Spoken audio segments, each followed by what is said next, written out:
फिर बोले, श्री कृष्ण कृपा करके पौष मास के शुक्ल पक्ष की एकादशी का महात्म्य बतलाइए।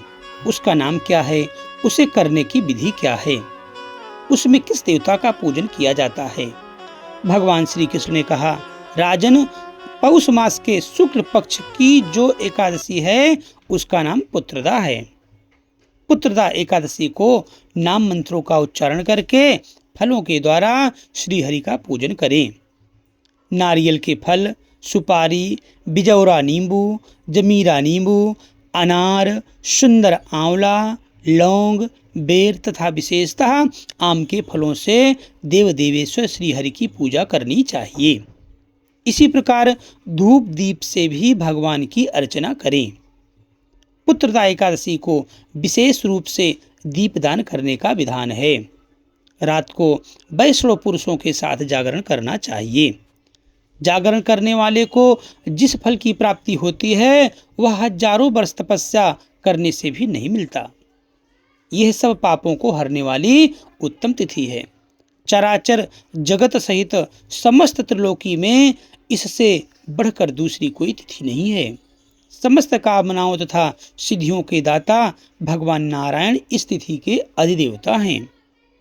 पूर्व काल की बात है, भद्रावती पुरी में राजा सुकेतुमान राज्य करते थे। उनकी रानी का नाम चंपा था।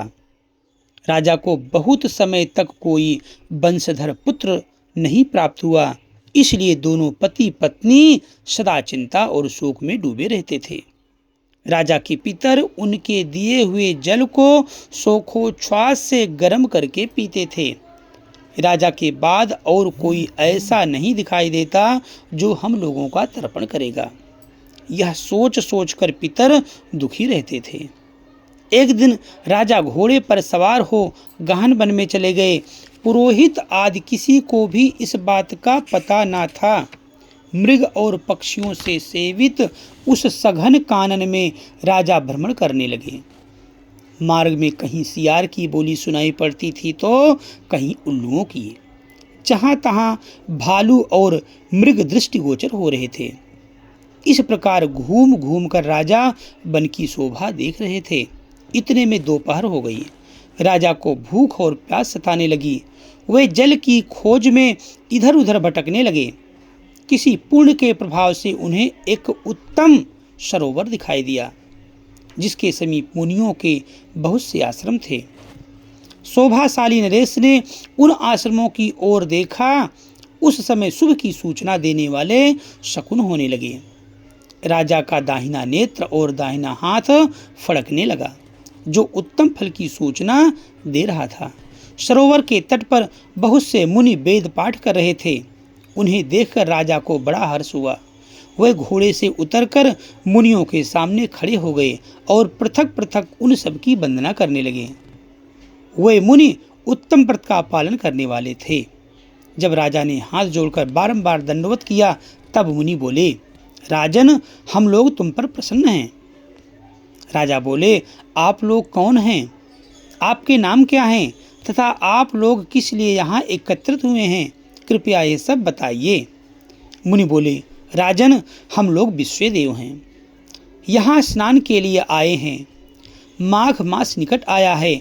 आज से 5वें दिन माघ का स्नान आरंभ हो जाएगा। आज ही पुत्रदा नाम की एकादशी है, जो व्रत करने वाले मनुष्यों को पुत्र देती है।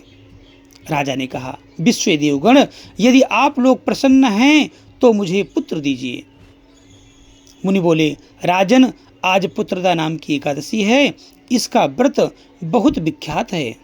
तुम आज इस उत्तम व्रत का पालन करो। महाराज भगवान केशव के प्रसाद से तुम्हें पुत्र अवश्य प्राप्त होगा।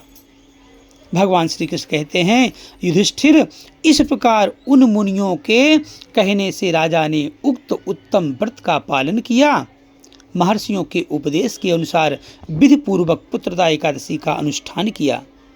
फिर द्वादशी को पारण करके मुनियों के चरणों में बारंबार मस्तक झुकाकर राजा अपने घर आए। तदनंतर रानी ने गर्भ धारण किया। प्रसव काल आने पर पुण्यकर्मा राजा को तेजस्वी पुत्र प्राप्त हुआ। जिसने अपने गुणों से पिता को संतुष्ट कर दिया, वो प्रजा का पालक हुआ। इसलिए राजन, पुत्रदा का उत्तम व्रत अवश्य करना चाहिए। मैंने लोगों के हित के लिए तुम्हारे सामने इसका वर्णन किया है। जो मनुष्य एकाग्रचित्त होकर पुत्रदा एकादशी का व्रत करते हैं, वे इस लोक में पुत्र पाकर मृत्यु के पश्चात स्वर्गगामी होते हैं। इस महात्म्य को पढ़ने और सुनने से अग्निष्टोम यज्ञ का फल मिलता है।